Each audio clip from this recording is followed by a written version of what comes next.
You ever get nervous for the shows? Nervous before the shows? I don't think it's nervous. It's like anxiety, so to speak, but not in a stressful way.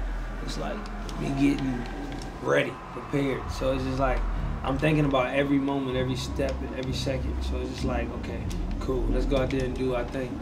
Some nights are stronger than other nights. Some nights I'm just confident and just having fun. But some nights it's like I got a point to prove. Show them why I need to be doing this. You know, it's disappointing for me in certain ways because I feel like, you know, certain aspects of my career sometimes are overshadowed by the negative stuff. So it's like, that kind of like fucks with my head a lot. Now, how I transition my creativity is basically all I want to kind of show, you know, because I'm tired of giving people something to talk about, you know. They should be talking about how I'm the baddest motherfucker on the stage instead of, you know, I'm the baddest motherfucker in the courtroom. You know what I'm saying? I just try to keep a level head, whatever problem's going on. Like, everybody go through their shit. I go through my shit most of the time. You know, I got a problem every day, but it's like, I try to just keep my head on straight. And I kind of channel some of that energy. If I'm angry, if I'm upset about something, I take it out on the stage.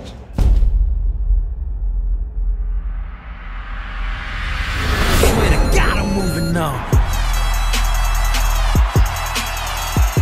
Standing here with a guy right now that knows everyone on the red carpet and everybody wants to work with him. It's been a blessing. I just can't do nothing but thank all my fans. I just appreciate all the support. It's been incredible. I ain't going back no more. I ain't going back no more. I ain't going back no more. The winner is Chris Brown. So I just want to say thank all the fans. I love you with all my heart. You're 23 years old. I mentioned you came out with your first music when you were 16. You were discovered at 13. Chris Brown, Riding High. Brand new CD out, Fame. It's out today. Already has 3 #1 hits, a 4th one climbing the charts. He's been labeled hip-hop's bad boy. Chris Brown is accused of assault and battery. The alleged fight broke out inside a Lamborghini that was I'm going to tell you located. something. Let me be honest.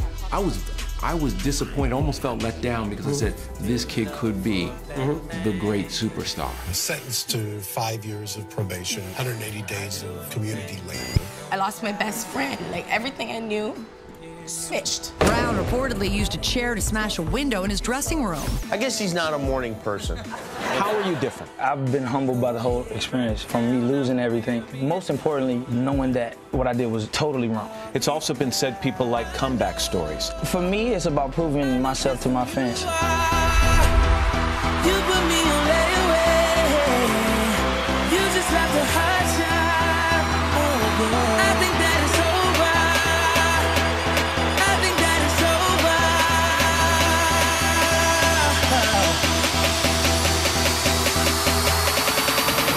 I swear to God, I'm moving on.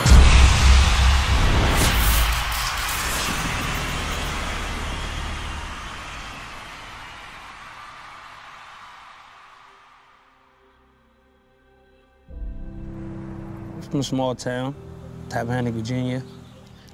As you see me throughout my journey, I was about 15 when I started. Tell me, Paris, have you seen love? It was about 5 minutes. It was a good start for me as a kid to be able to kind of start off green in a way. Chris was very, very active at a very early age, probably 1 before he was walking. He started out in child care because I ran a child care center. And he was probably one of the most active child in the facility itself. Since he was like 2, he wanted to look at Michael Jackson videos and dance. I mean, he could come to my house and get in between the doorways and actually climb them and do backflips, you know. So he was always full of energy all the time. He would go over to relatives' houses and whatnot, but nobody wanted him to spend the night because Chris was jumping from bed to bed. I was a fan of Michael Jackson's all my life, of course.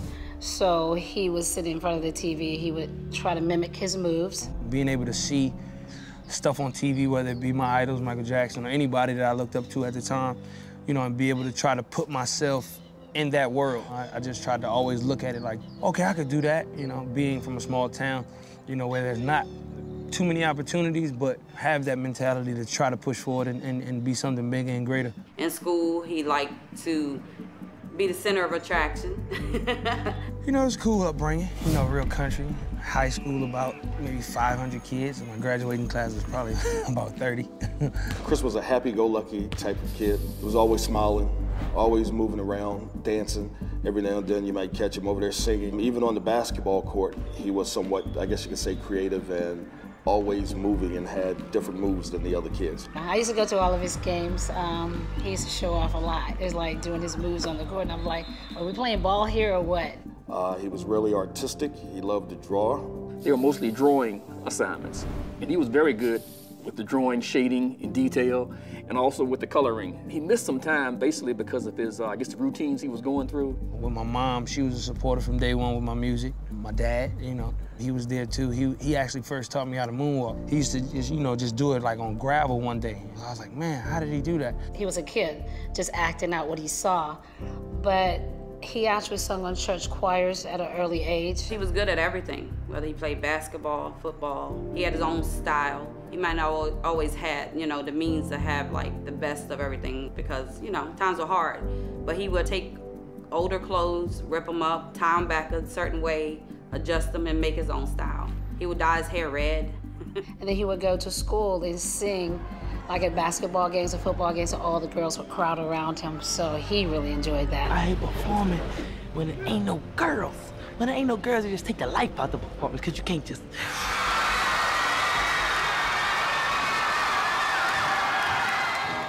Well, my success, you know, I would have to give it all to my family, you know. I think our values as family members and, you know, whether it be your mom, your dad, cousins, uncles, aunts, you know, grandma, grandpa, I think everybody had a real warm and humble approach at life. See how she, you know she really feeling when she saying that, she laugh like that. Listen. Look at her. Chris's mom, she was very supportive of his career. From the beginning, she always believed in him. She's actually one to say, you can sing. His father worked at the gas station. As a guy came by, he said he was looking for some talent, and his father said, well, you know, my son sings. It was something that I knew that he was just interested in, so I just went with the flow. She pretty much dropped it and went to New York to be with him. From there, they did a little video, and the video got in the hands of L.A. Reid, and L.A. Reid saw it and fell in love with him. When I heard about Chris, L.A. Reid, one of my influences, he said, you know, I really wish that you can have a conversation with Chris. I mean, you tell him what you want to tell him, as long as you tell him to come with me. Tell me about the phone call from Usher. That must have been a little bit crazy. I mean, it was exciting because like I never talked to a celebrity before. Yeah. But like it was my first time. He called me. He was like, "What's up?" And I was like, "Who this?" He's like, "Oh, Usher." I was like, "Oh, word?" I told him to make his decision where he goes based off of what's real more than anything. And you got to rock with family. So he was like, yeah, man, I hear you about to get signed with a different label. I was just asking him, like, who should I go with? And he was like, just make sure it's the best decision for you. Whatever decision you pick and whatever decision you make is the best for you. That was our first conversation across the board. It started from there.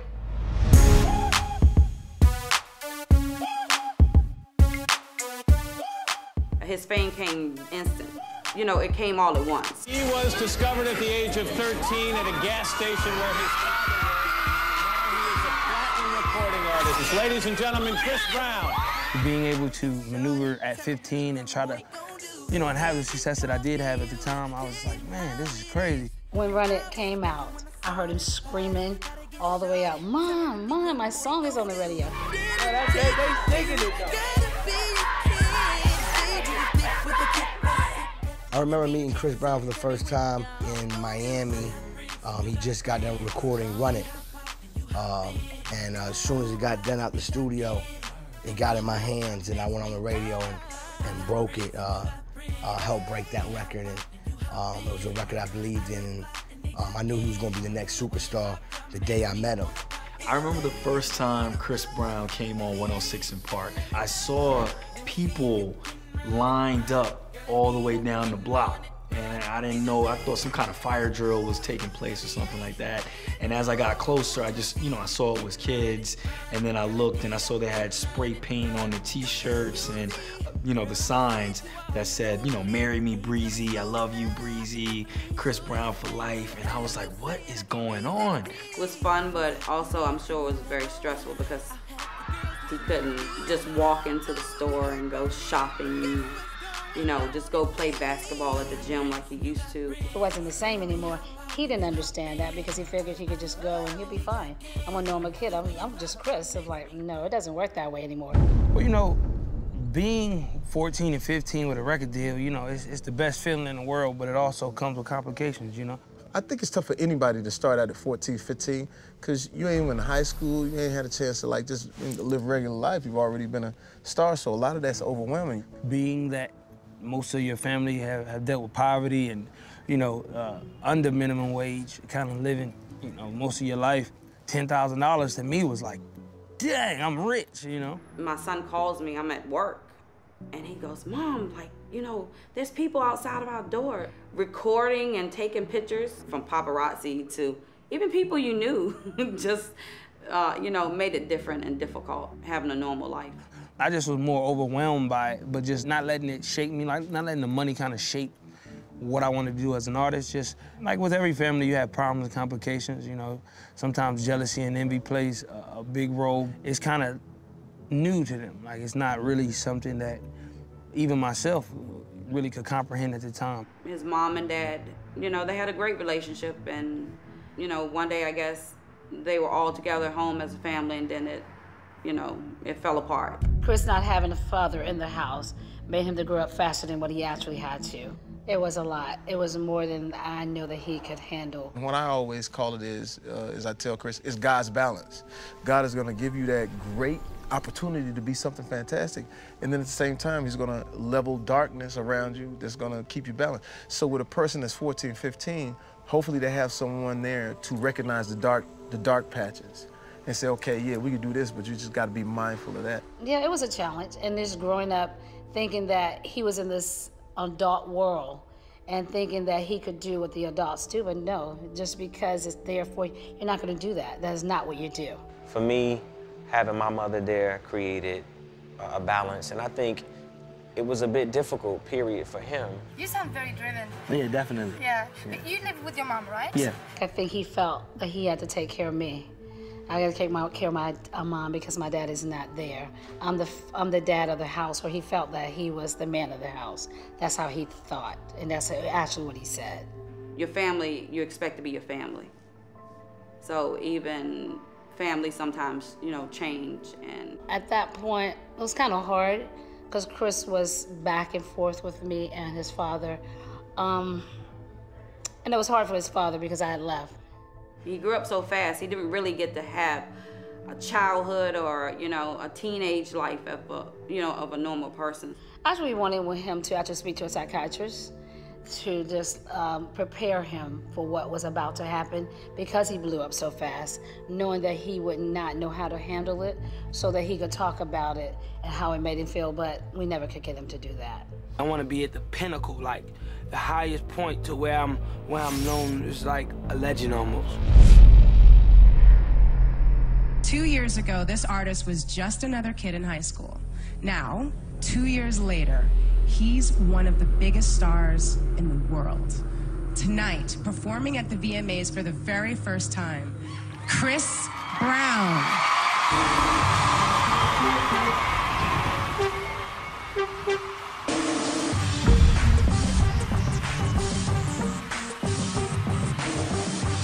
I was backstage and my dancer, he ran in, Moody. He was like, yo, you gotta see him. He's on stage right now. He's crazy. And I was like, I'm coming. And out of nowhere, I heard like this groundswell of like hysteria. You know what I'm saying? Like it was just loud. It was loud as it was when I was on stage.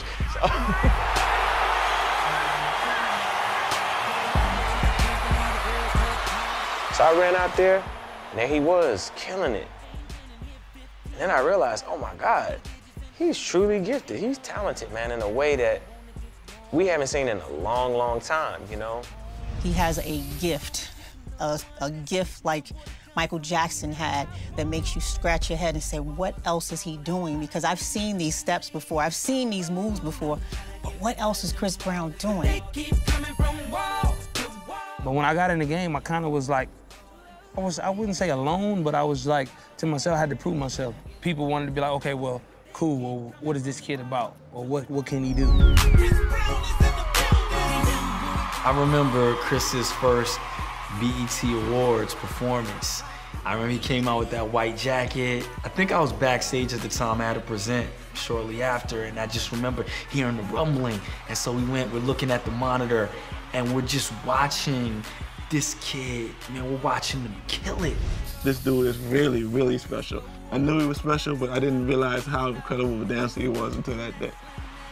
And I felt blessed to have him. It really showed the best of Chris's ability to sing and dance and win over a crowd. Only person I ever thought about like that is Michael Jackson. There's Michael Jackson and there's Chris Brown. And that's just facts. Just like Michael Jackson opened the door for Usher, I believe that Usher opened the door for Chris. For any person, African-American artist, period, to have come up in that time and be successful and have that, you know, very delicate mixture of being a singer, dancer, performer, entertainer, man, it was hard. He was a trailblazer. He was setting the tone. You know, there was a shift in how things were sounding, and there was the shift that was happening from, you know, the grungy street sound and how rap was just so hard to how, you know, hip hop and R&B and everything was like turning into more dance and more fun. When I first heard Chris's sound, I just remember it was just like kids just getting always down, like on the streets and doing all these beat-bop dances, and like, I'm not a dancer, but I definitely was dancing. And I think what Chris started was kind of like that confidence boost in not only males, but I think in females too, and I think he paid a lot of respect to the dancer community. I just remember seeing this young, fresh-faced kid, like, who's about to take over the world in so many ways. Because it seems like this whole thing just happened so quickly. Like, how does it seem for you? It's just a blessing. It's been going real fast. Yeah. Everything's been happening so fast. I was excited for him, and he was so excited. But after that, I guess he blew up instantly. We was on a tour, we went here, we went there. Everything was, and he was so excited and so happy in the music industry at that time. Chris Brown. What's up? Chris Brown? Yeah. Hi. Hey. It's your boy Chris Brown, man. You gotta run a siren on it, man. You gotta drop it. You gotta do the dang thing on it, man. You already know how you do it on Power 106 where hip hop lives. I gotta give her game proper, spit it so she get it. That she is, I gotta stop her. Yeah. Or should I talk about a smile? Or what about a style? I'm out of time. She's out the door. I gotta go for mine. And once I got an opportunity to continuously make music and be creative and dance and show people my talents, I think that overpowered everything as a whole. I think people kind of saw it and kind of took it for what it was worth, and it was like, oh, you know what, this guy is really talented. I think he has potential. I think he can do his thing. You know, what he was able to do as a performer was kind of effortless in the way that he performed. You know, I don't know if it was just his passion for it or the fact that, you know, he was well studied, or just the simple fact that he just knew where to put every move. It was just perfectly placed. He knew his choreography. He was well prepared, man. But greater than just understanding choreography, he understood the magic of singing and dancing. And that right there is a technique that not every artist understands. It takes a lot of hard work and focus. And as a teenager, for him to be able to do that, I just knew that this kid definitely is headed for major success. Performing a fun new anthem, Chris Brown! I think he definitely helped take kind of R&B and hip hop and make it more popular, for sure. Make it more pop and more radio and just more top 40. He definitely has his kind of finger on the pulse of the sound of the streets. There's lots of great singers, there's amazing, great artists out there, but not everybody sings and dances and performs on a level like a Chris Brown does. Team Breezy, they go hard. You know, they were crazy. Anytime we had like anytime he had a video, it was always voted #1. Anytime there was like any type of competition between him and other artists, he would kind of always blow people out of the water. I just try to put 100% in everything I do, my music, you know, what I'm doing as an everyday person. So, you know, I just want to influence and inspire the world just to be better, you know. No doubt. Hopefully be better with my music. He had this energy about him that was unreal. Like, he was non-stop. Every song he played, he had a different idea for it. He had the video for it.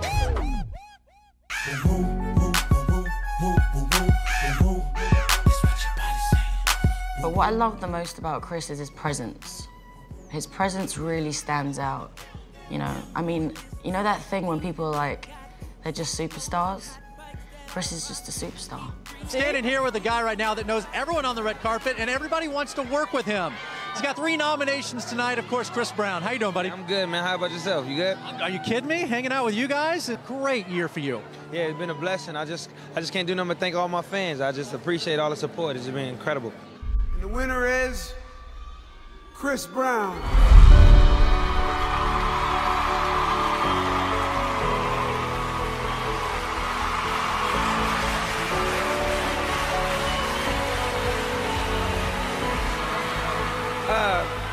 I'm gonna try to keep it short. They got the countdown on the prompter, so I'm kind of totally. I would have gave it to Coldplay, but I'm really I'm lost for words. I just want to say thank all the fans. I love you with all my heart. Thank you. You know, I went from, you know, being on top of the world, #1 songs, and, you know, being kind of like America's sweetheart, you know, to being Public Enemy #1.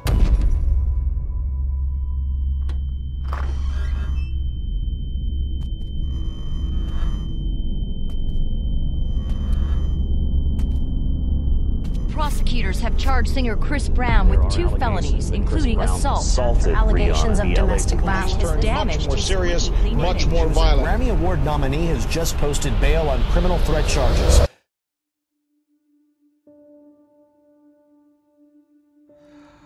I think I was about 15, the first time we actually met. It was at a show, I think it's Z100, a show in New York. And we were, and I've been hearing her, met like her music and stuff from, you know, the radio. It was a big #1 hit. And I was just sitting there, I was like, man, okay, cool. I want to see what she looked like. I want to meet her. I seen her video, I was like, oh, she cute. So, you know, I saw her at the show, and she was like, hey, what's up, how you doing? And she had an accent, and I was like, never heard that before. That kind of sound good, you know what I'm saying? So I said, you know what? Let me talk to her, see what she's talking about. Just be cool with her. We exchange information and stuff like that. And through passing, we would be on the same shows.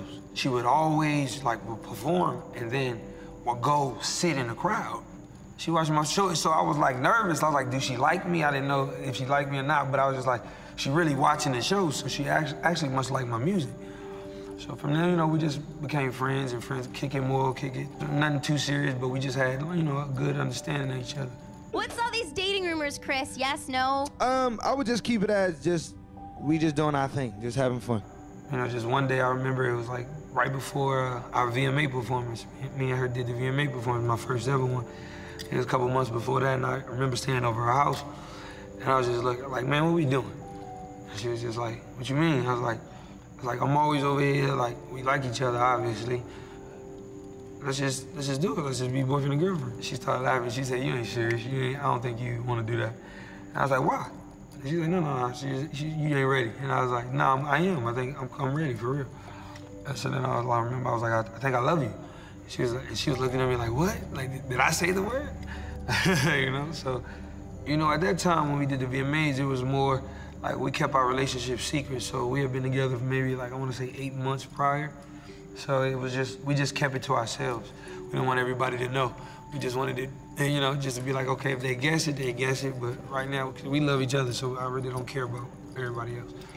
So we did the show, and it was like that moment when you got a chance to say, okay, yeah, they're dating, they're talking.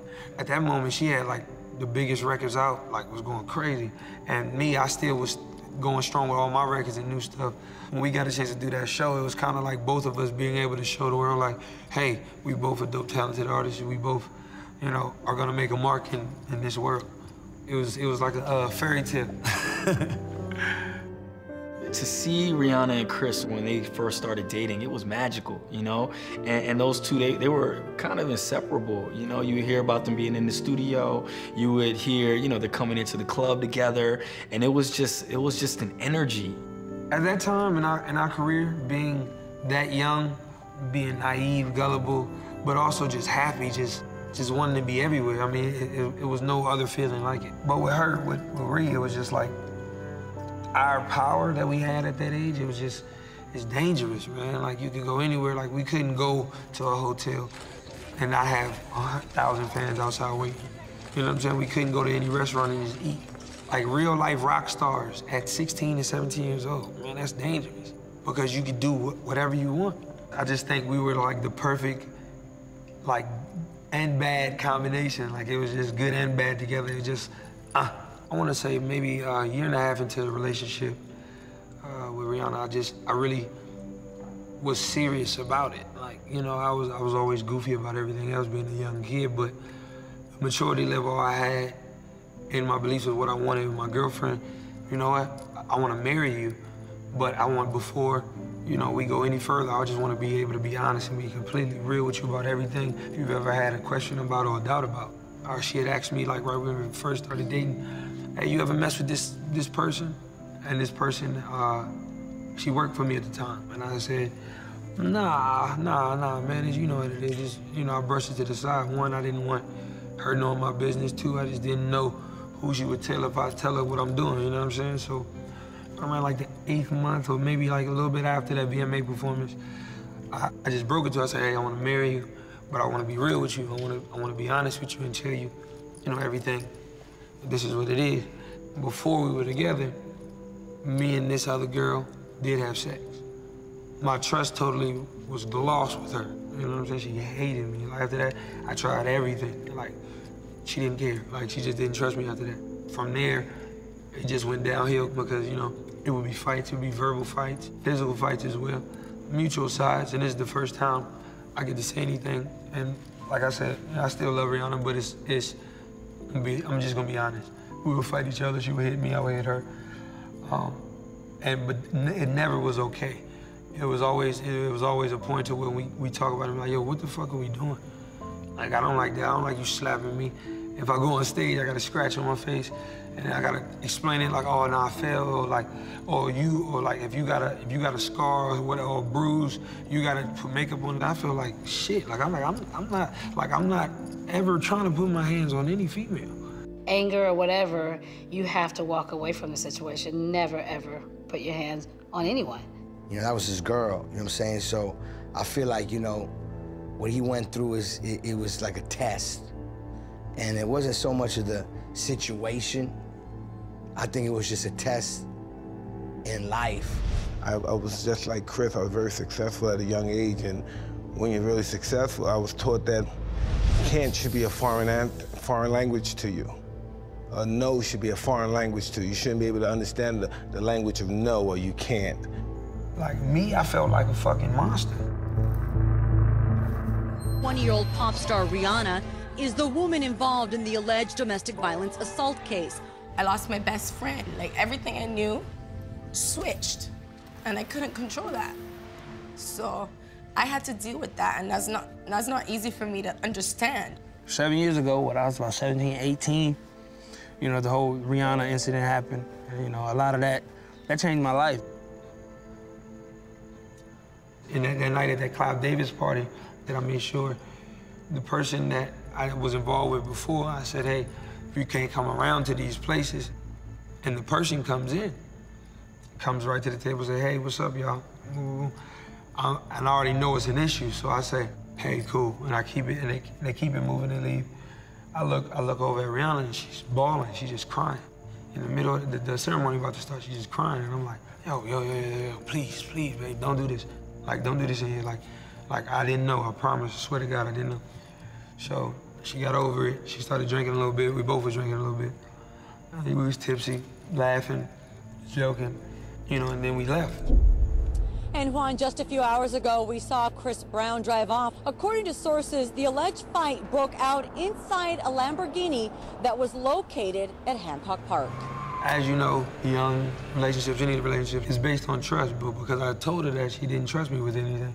So I would give her the option of, oh, you can look at my phone. So I gave her the phone. She looks at the phone and there's a message and it says, kill the Grammys, do your thing. And I didn't read the rest of the message, I didn't open it. So she opened the message and the rest of the message said, I'll see you at the Cloud party. So off top, she thought I was lying. She starts going off, she throws the phone, I hate you, whatever, whatever. Starts hitting me, we're in a little Lamborghini. You know, she's fighting me and I'm like, look, I'm telling you the truth, I swear to God. You know, I'm telling you the truth, stop it. So then she hits me a couple more times and I just kind of it doesn't go from translation to let's sit down, I'm telling you the truth. It goes to now I'm finna be mean and be evil. Arguing. So then like I remember she tried to kick me. It's like just her just being upset. But then I really hit her, like I with a closed fist, like I punched her, you know, and it busted her lip. And when I saw it, I was in shock. I was like, fuck, why the hell did I hit her like? So from there, she just spit in my face, like spit the blood in my face, and I'm like, yo, so it enraged me even more. Like it's a real on fight in a car. We driving in the street. So I'm like, yo, man, we tripping. Like, what the fuck? Like, what are we doing? She's trying to grab for my phone, and I'm not giving her my phone to throw it out of the window. So she grabs my nuts. And when she do that, I bite her arm, I think, as I'm driving, because I'm still trying to drive. And it's just like a petty, like, stupid fight, bro. And I'm just realizing it. I'm like, look, what the hell am I doing, bro? Like, what are you, like, you honestly doing this in the car right now? Like, what are we doing? So I pull over in Hancock Park, maybe less than 2-3 miles from my house, because I'm just trying to resolve the situation. I'm not trying to fight any further. I don't want to, like, I love her. I don't want to hurt my girlfriend, you know? And so I pull over, and I said, look, like, I'm telling you the truth. Like, I'm crying, she's crying. Like, I'm telling you the truth. I swear to God, like, I didn't do it.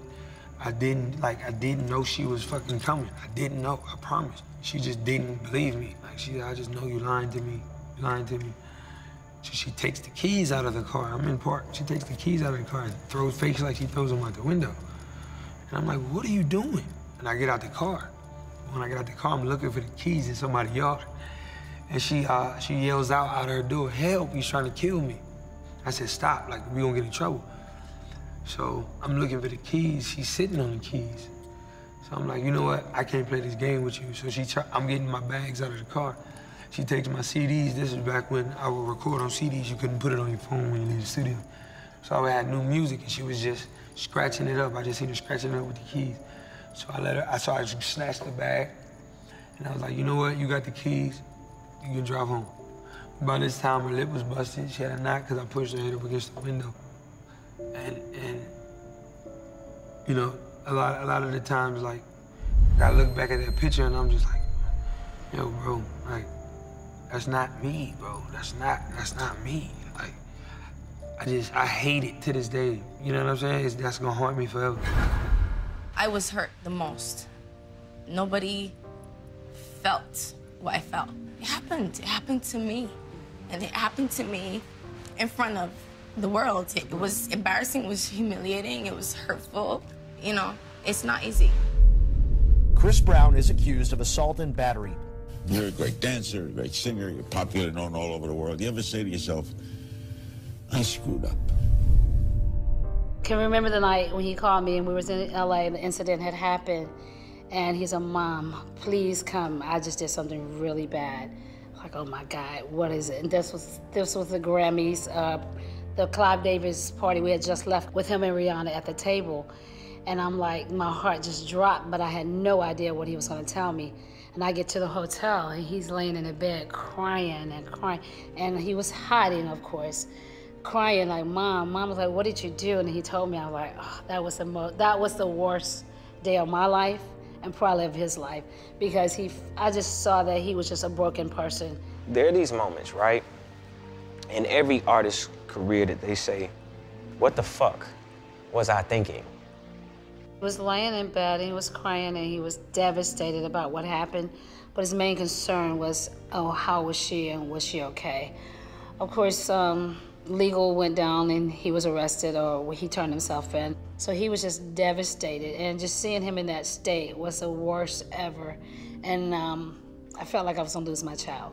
I hated myself, you know, so I was thinking about suicide and everything else. So it's just like, fuck. But from there, I said, you know what, I'm gonna just take everything and like it's come. My consequences for my actions have to be dealt with, you know. I turned myself in the next day. When I first met him, he was 18. The male's brain doesn't fully form in impulse control until you're 25. About 6 years ago last month, I got a call from a buddy in New York who said, it was the morning of the Grammys, it was a Sunday, it was about 6:30, and my buddy says, there's this guy, there's an arrest warrant for him, LAPD's looking for him, his name is Chris Brown, and the complaining witness's name is Rihanna. He called me, I think it was maybe an hour or two after it happened. And he was scared, like in disbelief, like he couldn't even believe this was even going on. I couldn't believe that, but he was, he was scared. I have been through a lot in my life, but that was the most devastating thing I've ever had to experience, to see the hurt and the pain on his face and not knowing what was gonna happen to him. I look at it and it's really like, how could I be that person? Yeah, well, the case originally was an assault with a deadly weapon, criminal threats, various charges like that involving strike offenses, serious felonies. He wanted to immediately take responsibility, wanted to plead guilty. Plead guilty, didn't argue, didn't say, hey, now let me fight this case and take it to trial, and just say, hey, she fought me back. No, I'm not. That's not where my head was at, and that's not where it is now. You know, I loved her. You know, I wanted to protect her because I did too much stuff to her. Like I did what I did, so it was wrong. Explain quickly, Mark, what he pled guilty to. Assault, basically, was what it is, a felony assault charge. The hardest, person to say, like, or talk about it to would be, I would say probably my father. You know what I'm saying? My father and my real father. I don't want to disappoint my father because he actually was there for me. But my mom, it was a little bit more closer to heart because I seen my mom deal with that, firsthand. Not from my father. My biological father, Clinton Maurice Brown, is a great man, But her, a significant other at the time, my mother, a significant other, he was a monster, animal, pure hatred, evil. I never hated somebody in my life. Like, if I could kill him, I would. So I promised my mom one day, I said, look, Mom, if I know you tell me not to do like crazy shit and hang with these niggas and do what I do. I said, but when I get 15, I'm gonna kill him. Like, I'm not playing, I'm not joking, I'm serious. I'm gonna take his life. So that's the kind of hatred this guy brings for me, and fear and stuff like that. So I'm terrified of this man. I would be at home, He blew his brains out when I was 6, but he didn't die. Like, he shot himself in the head and he went blind and shit. I was 6 years old, bro. Like, the fuck? How does a kid deal with that shit? And then, being that he's physically impaired now, it frustrates him more, so he's in a depression. So, but he takes it out on his girl. His girl happens to be my mom.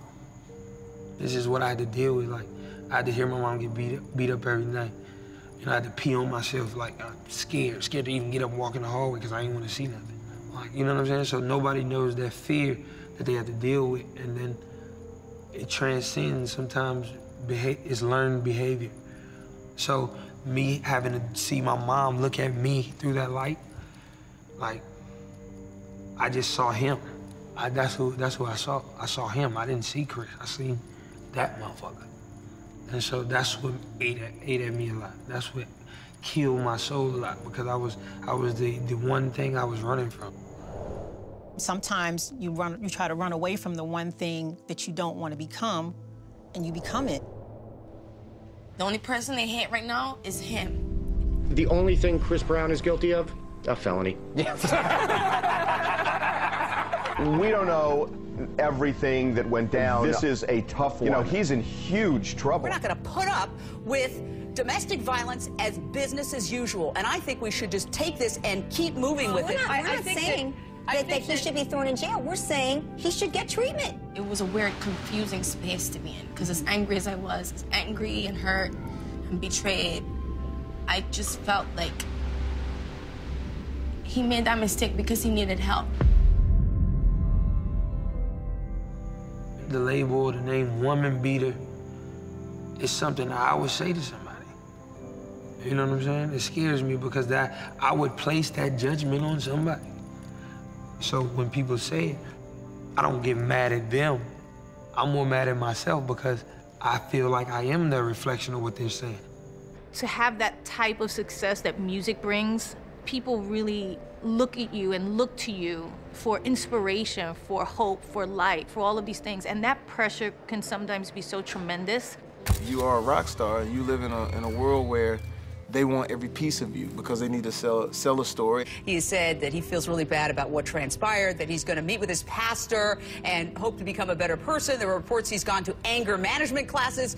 Besides that incident, you know, it's like a domino effect. It brings other things to happen. It brings up rage and anger, and we don't understand why we're angry because we think people think about us in a certain way. I'm going to tell you something. Let me be honest. I was disappointed, almost felt let down because I said, this kid could be the great superstar. You say, how could I be the best in the world and people still talk about me? And that's just what life is about.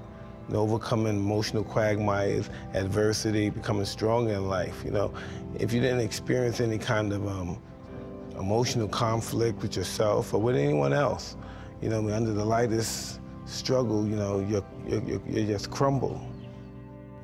Sentenced to 5 years of probation, as you said, 180 days of what Judge Schnegg calls community labor, and he has to undergo a domestic violence program for 1 year. Well, the first time I walked in the courtroom, I was super nervous, you know. I never even did jury duty, so I was like, man, I don't know what's gonna happen here. I'm not used to this environment. This is a guy who's gotten kind of everything he wanted since he was 16 years old. But once you step into a courtroom, you lose all control. They wanted me to do jail time. You know, there was a lot of women's rights groups that were calling in and demanding that I had jail time. You know, I was terrified, man. I was only 17, I think, about to turn 18. And I was like, man, I'm about to go to jail. Is this how my life turned out? I got out of my situation in Virginia and made some of my life, and I'm going right back. That's how I felt. This is where the process begins. And there has been speculation already by some that this really will end Chris Brown's career. His drive, his enthusiasm, his excitement about everything was gone. It's hard to go from that admiration from the world to all of a sudden that judgment from the world, and being able to balance that and understand how to maneuver through that. That shit is not easy. Being on probation is like the hardest thing ever. I know that was a tough time. Any little thing could be a violation. I did go into a deep depression. I stayed in my house for 3 months.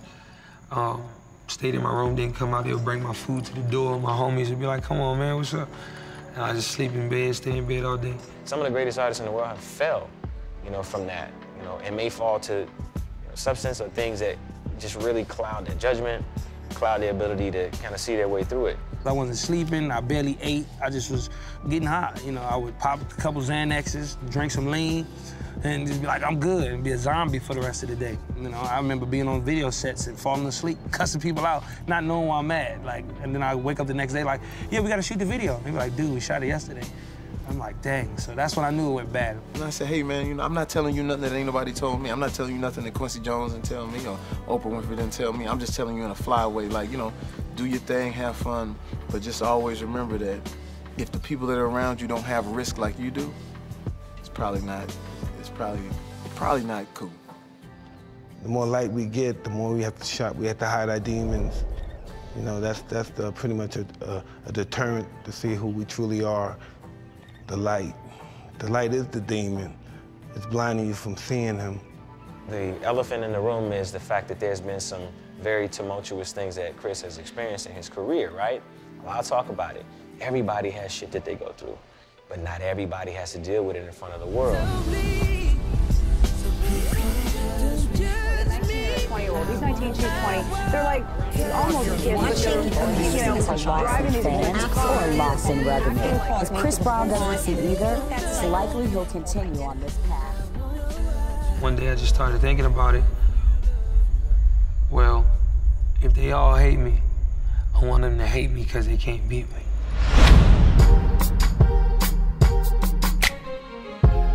All that bullshit's for the bird. That next week I went in the studio and I said, I don't care even if I don't know how to write, if they don't like my songs, I'm just gonna say whatever I feel. Let me just talk about what I'm rocking with. Then you got songs like Deuces that'll come out.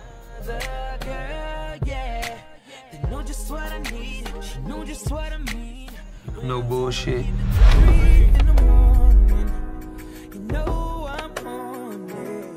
And even throughout that process, I tried to get Rihanna back. I would try to call and try to like, hey, what's up, man? Just like, one time she's like, hey, I got a boyfriend, stop talking to me. I was like, whoa. So I said, you know what? Cool, let me just be me then. So putting all my records out, the pain records, the ones that when I'm at my lowest point, and it's like back against the wall, nobody thinks I'm gonna come up the underdog status. I got a Grammy off of those records. I don't know, man, I'm nervous, I don't know what to say. Team Breezy, man, it's all for you, man. All my fans back home, I love y'all. So, we got one. Thank you. Throughout that time, I was able to meet somebody else. Her name's Karuchi, I met her, and she kind of got me through the times. Like, was like, you know what? Cool, like, I'm really cool with not turning up as much. I admit I still did. I will only do that only because I didn't know how to cope with dealing with being in love with her and Rihanna at the same time. What would the Chris Brown sitting next to me right now tell the Chris Brown 1 year ago?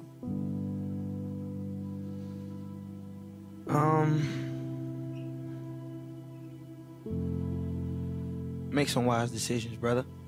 Like, I would definitely look at myself a year ago and be like, man, like, really, really, like, don't take this for granted. Don't take anything for granted, and don't think you're untouchable or you're invincible, because you're not. He has to make that decision and choose who he is. We have to look in the mirror sometimes of life and decide, do we like who we're looking at? And I sometimes don't like who I'm still looking at, but I like him more than I used to like him. At that time, I just was trying to mask my real feelings. My life was just slowly going downhill because of my fear. You know what I'm saying? And my insecurities and me not really manning up. So it's 2010. We've decided that we're going to have Chris Brown do the year after, the year anniversary Jackson tribute. But there's one tribute performance we've yet to see. And the crowd knew exactly who it was. And there was this murmur that built, and the lights drop out, and Chris hit the stage.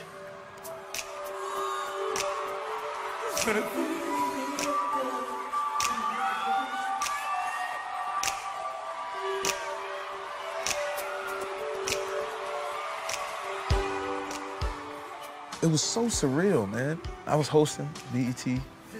That for everyone was just a moment in time where he says, Chris was going through a thing. And so therefore, it really hurt him.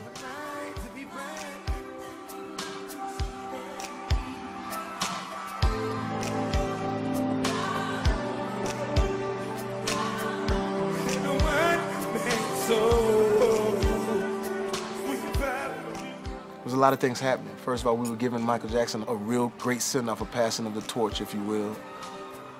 And then he poured his heart into it, man.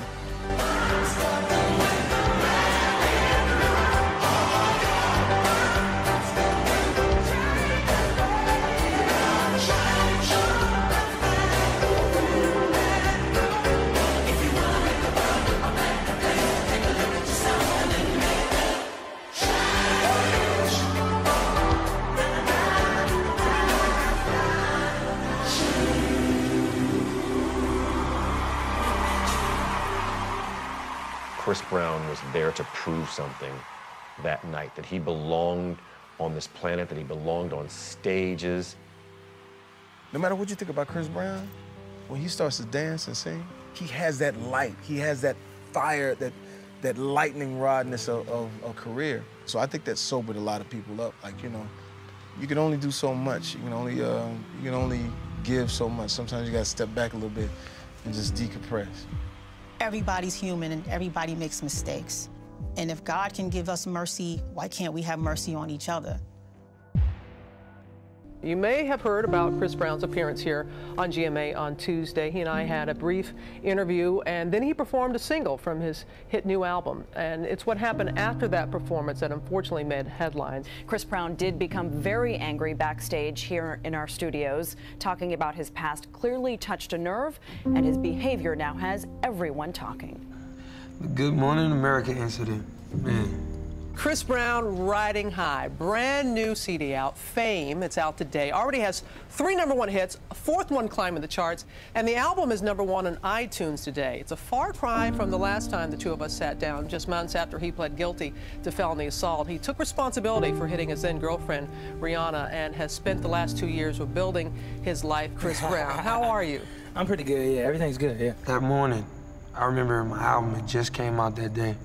Supposed to be a big promotion because, you know, all the songs were doing great. Deuces, Look At Me Now, all these big records, Yeah 3 Times. There were so many records that were kind of just elevating and transcending life instead of the negative that was in my life. So that morning I remember, and I would always do this, I would prep before any interview. I would say, hey, look, these are the terms and conditions of the interview. You cannot ask this question, you cannot ask this question, and we need you to sign off just so we can take legal action if you do. And thank you for sitting down for just a moment before. It's all about the music. Your fans are here, but you have been very good about talking with me a little bit about this because we've gone through it and talked about it when I went to your home. What's going on now is that recently the restraining order against you that Rihanna had issued has been relaxed. And I always danced around the topic. I always would dance around it, and I didn't know how to deal with it myself. It still was a big insecurity within myself. Have you all seen each other, been around each other? I mean, not really. I mean, it's not really a big deal to me now as far as that situation. I think I'm past that in my life, and I think today is the album day, so that's what I'm focused on. So everybody go get that album. That was so intense to me, and like I felt like it was a slap in the face. Like, you want me to be this person on TV. You want me to be that person. You still want me to be the monster.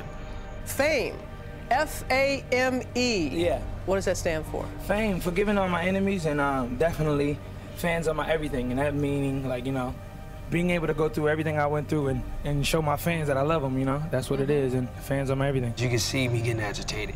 You can see me in there kind of getting frustrated. When you say forgive all your enemies, who do you consider your enemies? Just anybody, naysayers, haters, whatever the case may be. I just think, you know, being positive and promoting that is what I'm about now, and that's what I'm gonna do. I start clenching my jaws and trying to play it off. Yeah, but you can understand how some people, you know, that was very serious. What you went through? It just was killing me because she was depicting the monster that I thought I was.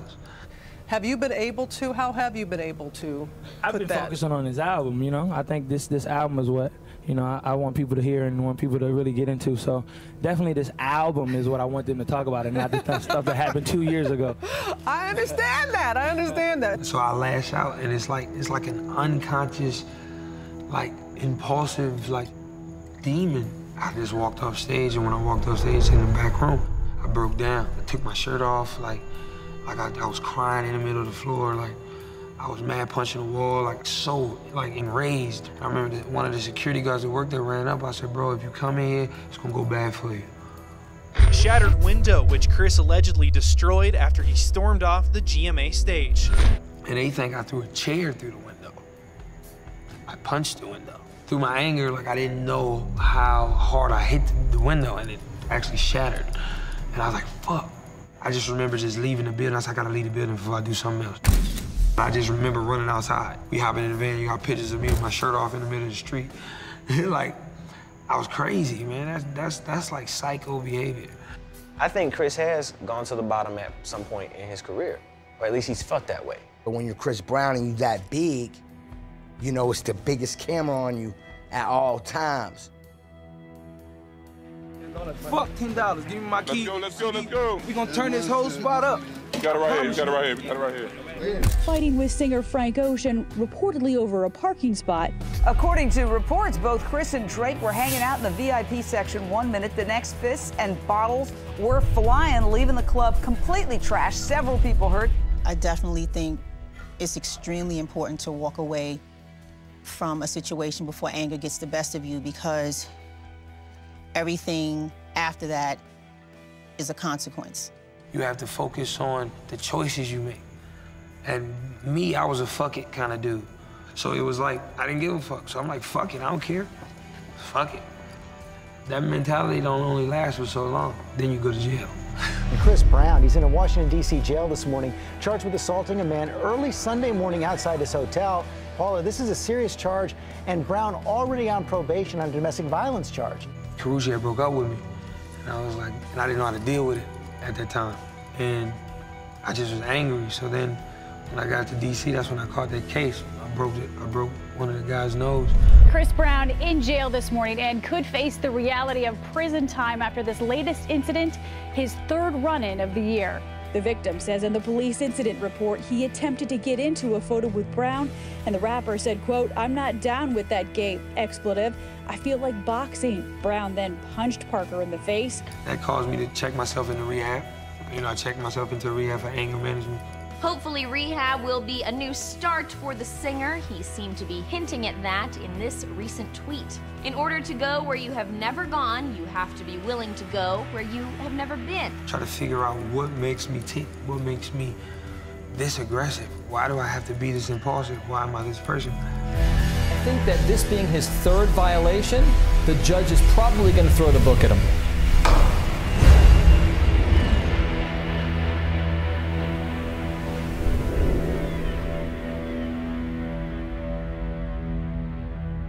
Everybody has some tumultuous thing that happens in their career. The way you rebound from that is what makes you who you are. If you didn't have something to go through, it wouldn't be worth it when you got to it. Chris Brown has checked into rehab. The singer's rep announced Tuesday night he's chosen to enter a facility. His goal is to gain focus and insight into his past and recent behavior, enabling him to continue the pursuit of his life and his career from a healthier vantage point. During that time, I had to do community service and go to the rehab. Rehab helped me to a degree. Not to discredit anybody there, but you know, I think because of my lifestyle and who I was envied a lot by even some of the staff and some of the people that worked there. Chris was thrown out today for breaking internal rules. Sources are telling us that Chris had an inappropriate, is how we're being told, a relationship with a worker there. So I get a call up to the office. They say, oh, somebody wants to speak to you. So I walk up to the office like, okay, cool. 7 cops just come out drawn, guns drawn. Get down, get on the ground. I'm like, what the fuck did I do? So the woman, I guess, she lied and said that I talked about threatening with knives and guns, and I like to hurt people for fun or whatever it is. Like, if you look at any of the reports in the whole time I've been there, there's never been no incident of me saying anything like that. I said, why would I even randomly joke about that? You know what I'm saying? So I could see that it was somebody set me up. So automatically, they called my PO and said we kicked him out of rehab. And then the judge said, well, go pick him up. County jail, here I come. I don't think that there's any doubt that Chris Brown is not guilty, and we want him to be found not guilty. He's been there for 90 days. He was making tremendous progress. You know, do you have a bad day? I have bad days sometimes. Do you say things you'd like to take back? I certainly do. So I don't know that being in a therapeutic session and you're talking about your reflections and you say one sentence means you go to jail. Seems to me to be counterproductive to therapy.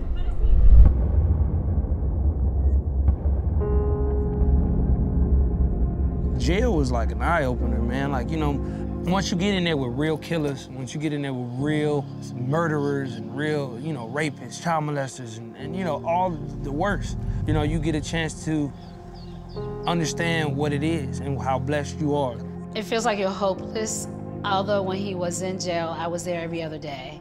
The judge gave me permission to go in with his attorneys, and that was uplifting for me, because every day I'm calling the attorney, could you please go with me today? Could you please go with me? I just want to see him. Because I said, just to get him out of this cell. You would get out on like the end of the week for an hour. You go to roof and they would put you in a cage. Like you wouldn't be like, oh, with the regular people playing ball, you would be in a cage with a dip bar and a phone. You had to stand up, you couldn't sit down. It was piss shit. Like people would shit right on the floor. It wasn't sanitary, you know, it was jail, you know, at the end of the day, but I had to adapt and kind of learn how to mentally be content with being stationary in one spot. That was horrible. But seeing him chained to the table was one of the most devastating things, to chain his arms up to the table. And, you know, I just like, it broke my heart, but I couldn't cry. I was like, he can't see me crying because I see him. He come in there like, I'm so happy to see you. Glad to get out of the cell. Even with them extraditing me, I had to go to court in D.C. getting on Con Air. Like they shackle you from your hands to your feet around your waist. And you walk, you get in, and you walk right in the line. You're in there with marshals with real pistols and tasers. The idea that somebody would be bussed by the feds cross-country for a misdemeanor case was probably unparalleled. I mean, it wouldn't be done absent being Chris Brown. For me, certain jails that I went in didn't have like isolation for, you know, high class or whatever it is. So you would go into solitary, you go in the hole. So I would be in the hole most of the time. So people don't understand what the hole is. You're in a room with a metal door with no windows, like a metal door, and you're in a room. You can touch both sides of the wall, and the bed's metal. You get a cot, but it's nothing. It's like thinner than your sock. They'll bring you your food, slide it through the door, and that's it. You know, so I would draw mirrors on the wall of like just anything that I was being creative, just keeping my mind going. I got a chance to really read the Bible at that time. I never read the Bible in my life. I was amazed at the way he dealt with the custody time, going to jail. For me, that was a real big learning experience for me. What I respect about him, that he weathered the storm. Just calling on my fans, letting y'all know I love y'all. Thank y'all for all the support. Thank you for everything. You know, the new video just came out, so I hope y'all enjoyed that. And most importantly, Kay, Carucci, I love you. I think that experience, again, it goes to that old adage, if it doesn't kill you, it makes you stronger. Like throughout that time, like it just was an eye-opener, and I just looked at myself like, this ain't my life. This is not what I do. I think pain is our strength. Struggle is our victory. Even me being as a young black man, or anybody that's oppressed or been looked less of, or kind of like, you know, thrown out to the wolves, like I just think our pain makes us fearless, you know? Because it's not we don't have a choice. Well, when they say you're at the bottom, right? There's nowhere to go but up, always. Thought it was over. The controversial singer was released early Monday in Los Angeles, according to authorities. As a refresher, he'd been in lockup since March when he was arrested for violating the rules of a court-ordered rehab center. I was released from jail, I think July 6th. And it was a Sunday. I just remember I was like, whoa, they came and got me. I kissed the ground when I got out and everything. Went to Burger King. I was like eating every burger you can name.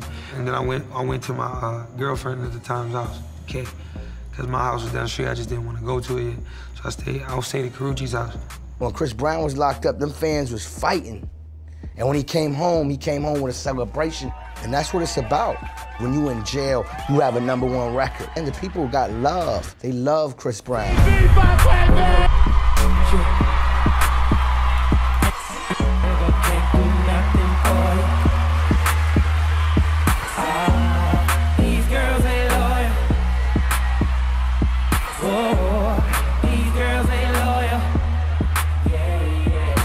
He did his jail time, came home like nothing. Went straight to the studio, and you come home and put massive hit records. You gotta be strong to do that. You can tell by the way I walk that I got 'em. There any girl that I wanna, got bitches in marijuana.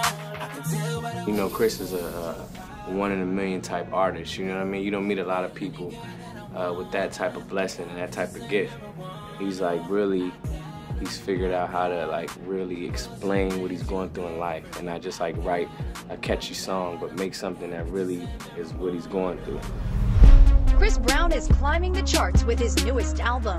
X was delayed through court dates and rehab following Brown's arrest for beating ex-girlfriend Rihanna. He spent 3 months in jail and says he learned from the experience. For me and my spirit, I just want to just be able to kind of like, you know, have some peace, you know, be able to chill and, you know, do what I love, because I was blessed with this opportunity and this talent. So I don't want to waste it. Once I really changed my life and mentally started making cognitive decisions that would better my living and better my standards, you know, a lot of things started opening up for me, you know what I'm saying? Even with just me being just happy, you know, me being internally happy. And, you know, everything was good, you know, and I didn't even know about my daughter.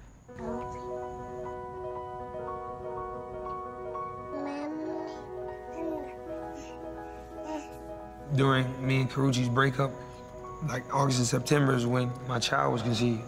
As the time goes on, I'm on this tour, you know, this big tour we doing. I get a phone call, girl crying, and I'm like, what's up? And I'm like, what's wrong with you? She's like, yo, he's not the father, you the father of the baby. At this time, I'm in a relationship. I'm trying to have, like, you know, I'm trying to get my girl pregnant at the time. I'm trying to, you know, do the right thing as a boyfriend and not cheat, not mess with no girls, none of that stuff. So I'm like, whoa. She came, I looked at the baby. As soon as I saw her, I was like, she looked just like me, like that's my kid. Say what's up. So once I found out, I guess somebody leaked like the story to TMZ or whoever they leaked it to and said, hey, boom, Chris got a secret baby. And my lawyers called me 30 minutes before the story dropped, like, yo, they about to run the story. They already called the story. They're gonna run it. You got anything you want to say? I'm like, no, what? No, I ain't even around my girlfriend. Like, I need her here so I can sit her down and have a real face-to-face conversation and really be honest with her and let her know. 30 minutes, boom, is on everything. So reports have been swirling that Chris Brown is secretly the father of a 9-month baby girl. I'm calling her. I'm like, look, listen, she looking at it as I'm calling her. She's screaming at me, what the hell is this shit, bro? You ain't shit, I'm tired, it's over with, boom, boom, boom. Done. Karrueche Tran has confirmed this whole thing on Twitter and dumped Chris Brown in one swoop. One can only take so much. The best of luck to Chris and his family. No baby mama drama for me. Into that relationship, you know what I'm saying? And like, I love my daughter unconditionally. Like, it's like nobody comes before her. You know what I'm saying? God made her, you know, for me, I think. What you see? It's a top. Don't eat the top. Nobody comes in between me and her. I love her with all my heart. I wouldn't trade her for nothing. Chris is just a really caring guy. He's always been that person, and he looks after everyone. And before he had a baby, and before royalty was royalty, it's about time people see that Chris is who Chris is, which is a loving, caring, gorgeous person. Being a father now has kind of even made me grow up. It made me grow up way more now.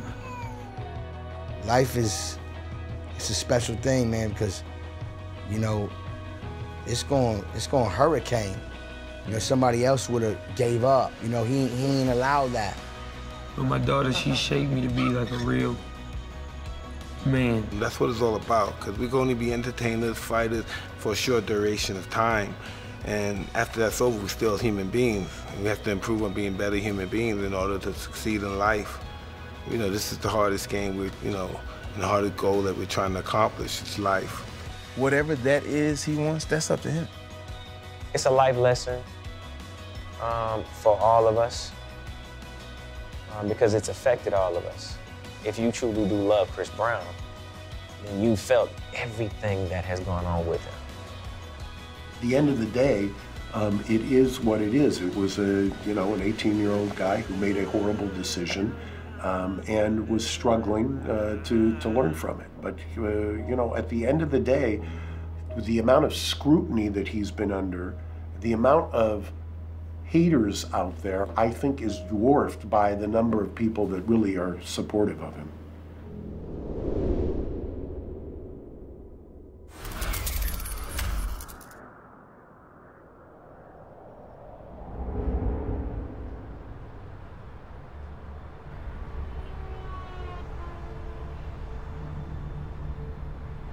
Today, I am nervous, but a little bit happier than sad, you know?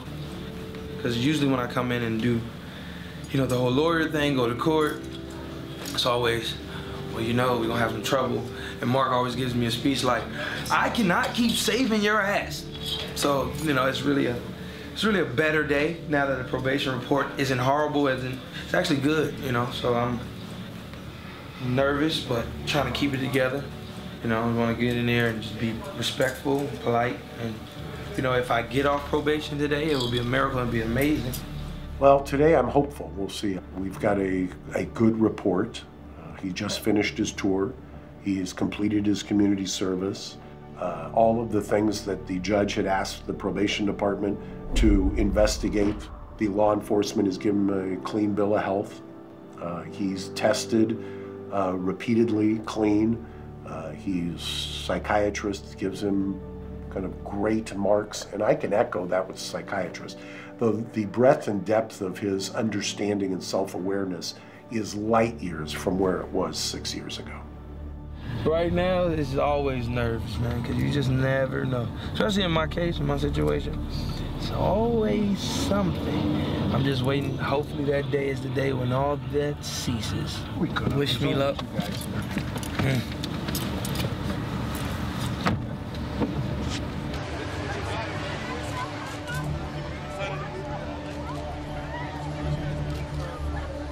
Corresponding matter, People versus Christopher Brown, case number VA 353571. The defendant is present. In this matter, the court does not find any willful violation of probation. Probation is ordered terminated at this point. Anything further? Nothing further. Thank you very much. Thank you, counsel. We're in recess.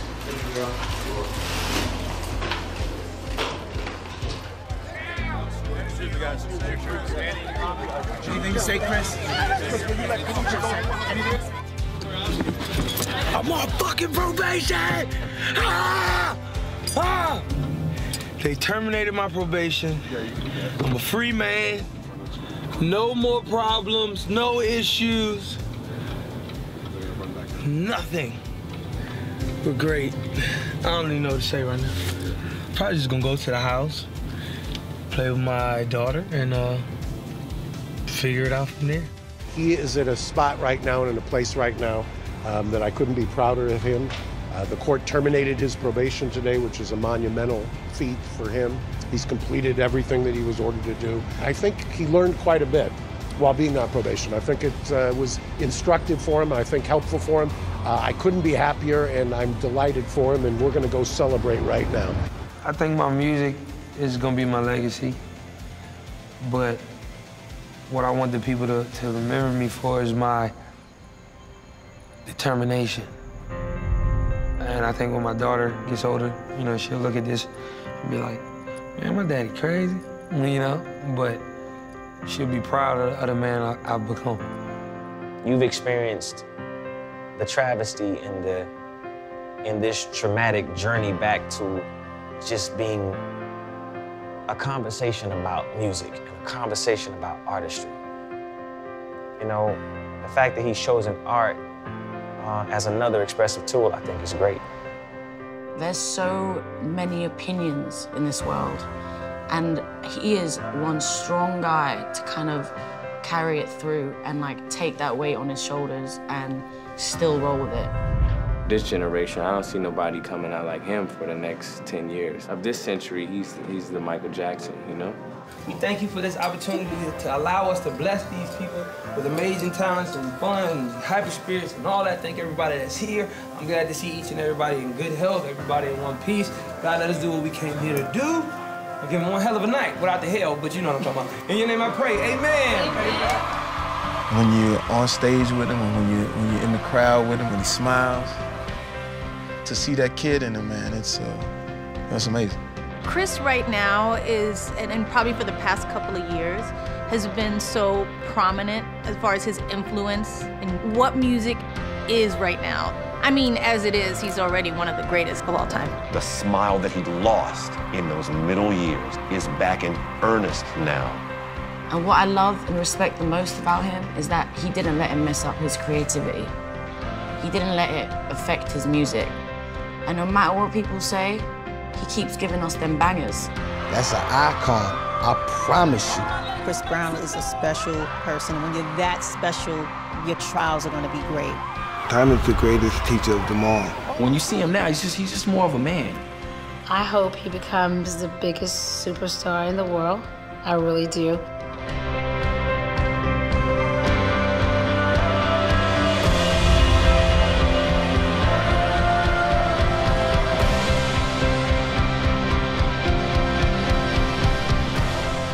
My legacy is based on my choices, you know? I choose to be a great father. I choose to be a great artist. I choose to never get in trouble, you know? I'm trying, but I'm still human. With all my love that I get from my fans and the love that I get from my daughter alone, like it's shaping me to become legendary.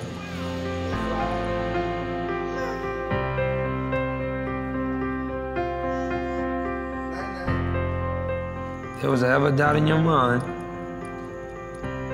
Chris Brown was done, he was finished, I wouldn't bet on it. Every dream in my head, it's like a mountain that I just keep climbing. And when I get to the edge, I turn around and put that dream behind me. And it never feels the way I want, but I keep on trying. I just keep on trying. Have you been there? Have you seen it all? Have you done this once before? Did they tell you you love this life and all these lights? Now you're lying on the floor, and they know it doesn't kill you, makes you want it more. And this is your life, your life, your life. Welcome to my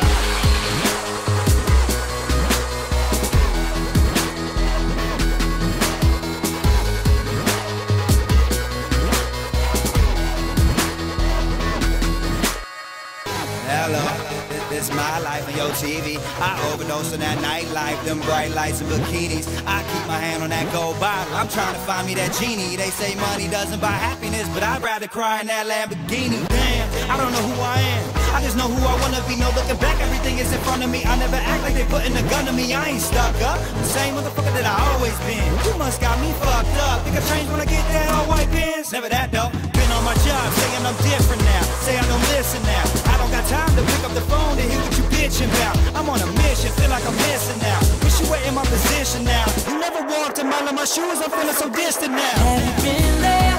Have you seen it all? Have you done this once before? Did they tell you you love this life and all these lights? Now you're lying on the floor, and they know it doesn't kill you, makes you want it more.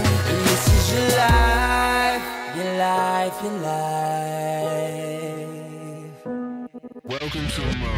I've been thinking too much, I wonder if I did that right. I've been drinking too much, I don't know what I did last night. Try to talk to myself like you don't really want to live that life. I want it all to myself like you don't really want to give that life away. But I gotta leave, I can't stay. Part of me say keep going, that other half say quit playing. Gotta keep praying, even when I got it all these bars and alcohol. Living on the edge, I'm bound to fall. But I stay moving, stay climbing. Putting in work, I stay grinding. Looking for the answer, can't find it. That's the truth, I can't hide it. Now or never, forever, that's how I'm living my life. It's hard to plan for tomorrow when you just live for the night. Every dream in my head, it's like a mountain that I just keep climbing. And when I get to the edge, I turn around and put that dream behind me. And it never feels the way I want, but I keep on trying. I just keep on trying. Have you been there? Have you seen it all? Have you done this once before? Did they tell you